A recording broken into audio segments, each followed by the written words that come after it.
कुल आपको 33 सवाल के जवाब देने होंगे। ये पूरी प्रक्रिया जो है वो ऑनलाइन होने वाली है। खुद से आप ऑनलाइन पोर्टल पे जाके अपना रजिस्ट्रेशन जो है वो करा सकते हैं। सारी चीजों का जो है वो बायोडाटा है वो लिया जाएगा, सारी चीजों को अपडेट करना होगा। इस बार जो बाहर है उनके लिए भी कोई दिक्कत की बात नहीं है। वो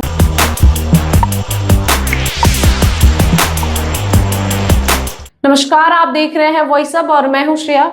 देखिए, इस बार सरकार सिर्फ जनगणना ही नहीं करा रही है। जैसे कि सभी को पता है कि सरकार ने ऐलान कर दिया है जनगणना के लिए। बिहार में जनगणना फिर से होने वाला है और इस बार जो है जनगणना को लेके नियमों में कुछ बदलाव किए गए हैं। देखिए, बहुत सारी चीजों जो है ऑनलाइन की गई है और कुछ सवालों के भी जवाब देने हैं। ऑनलाइन पोर्टल भी है और तमाम चीजें, खाने पीने से भी चीजें जुड़ी जो है वो भी जनगणना में पूछी जाएगी। और क्या कुछ इस जनगणना में और कैसे कैसे चरण है और कुछ स्टेप वो है और उसके बीच जो है वो सवाल भी है। तो क्या कुछ इस जनगणना में क्या कुछ चीजें होने वाली है और कितने स्टेप्स है, हम आपको सारी चीजें विस्तार में बताते हैं। देखिए, देश में जनगणना होने वाला है और इसको लेकर सरकार जो है चौकन्नी हो गई है। जनगणना में पहले फेज में सरकार लोगों से खाने के मुख्य अनाज की जानकारी लेगी और साथ ही अपनी जाति और शौचालय के भी प्रकार वो भी बताना होगा।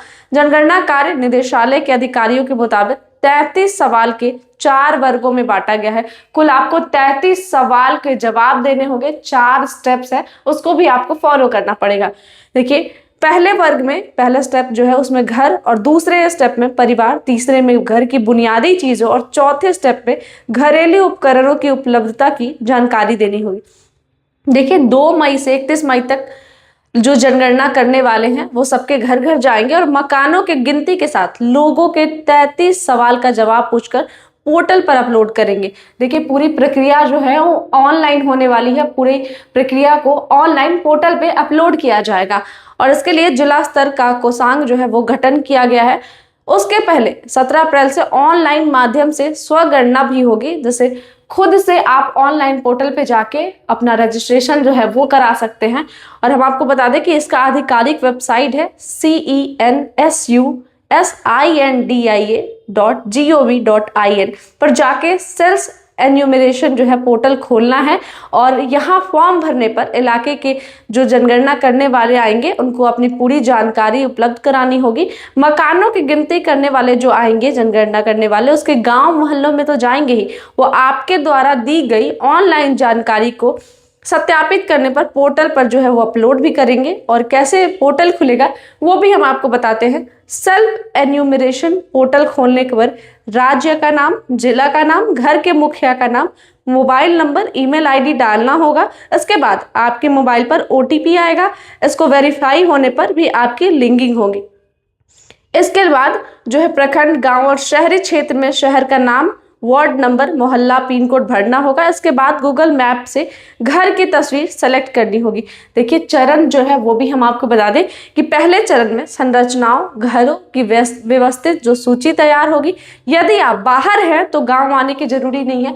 देखिए, ये बहुत अहम जो जानकारी है इस बार जनगणना में। अगर बहुत सारे लोग जो है वो गाँव रह जाते थे, गाँव नहीं रहते थे तो बाहर रह जाते थे, उसके लिए भी सरकार जो है वो नहीं काउंट नहीं करती थी। तो इस बार जो बाहर है उनके लिए भी कोई दिक्कत की बात नहीं है। वो बैठे घर और अपना ऑनलाइन पोर्टल पे अपनी सारी जानकारी जो है अपलोड कर सकते हैं। और पहले चरण में प्रत्येक मकान की गिनती होगी। जिन मकानों में ताला बंद है उनकी जानकारी भी अपलोड की जाएगी।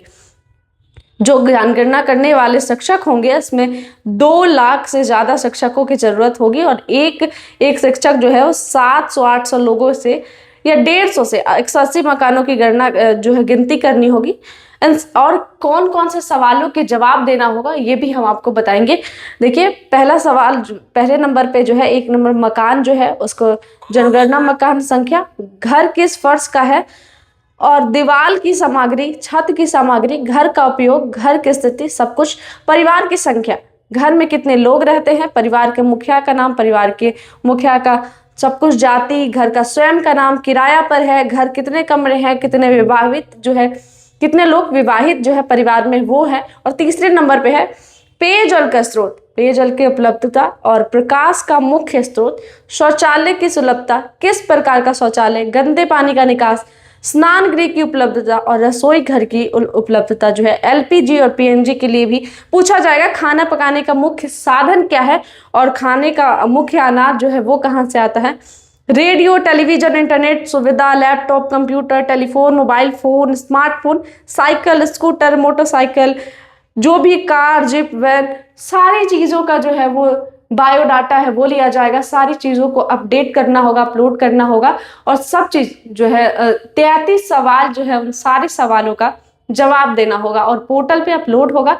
और स्व जनगणना जो है इस बात भी है क्योंकि सबसे पहले आपको अपना पोर्टल पे लॉगिन करना होगा और लॉगिन करने पे सारे सवाल जो है उसके जवाब देने होंगे। उसके बाद जो जनगणना करने वाले आएंगे वो भी आपसे कुछ सवाल पूछेंगे, जो सवाल हमने आपको बताया। तो क्या कुछ कहना है इस पर हमें आप बताइएगा कमेंट में, और इससे तमाम जानकारियों के लिए देखते रहे वॉइस ऑफ। मैं हूँ श्रेया, धन्यवाद।